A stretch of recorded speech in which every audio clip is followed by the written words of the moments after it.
Прямо в яблочко. Лучшими в стрельбе лежа с расстояния 25 метров признана команда ветеранов уголовно-исполнительной системы КОМИ. Первенство по стрельбе из мелкокалиберного оружия среди военно-патриотических объединений и ветеранских организаций состоялось в стрелковом тире спортивно-технического центра ДСАФ России по КОМИ.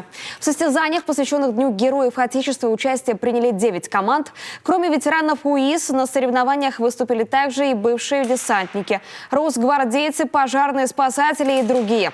В состав каждой команды вошли 4 человека. Участники выполнили по 15 выстрелов, 5 пристрелочных и 10 зачетных. Баллы засчитывались как в личный зачет каждого стрелка, так и в командный. Наши ветераны всегда принимают активное участие во всех вот таких спортивно-массовых мероприятиях, ведут активный образ жизни. И еще в рамках вот этого мероприятия между нашей организацией ДСАФ Республики Коми было подписано соглашение о сотрудничестве в военно-патриотической работе. И я думаю, что вот это сотрудничество принесет свои положительные плоды.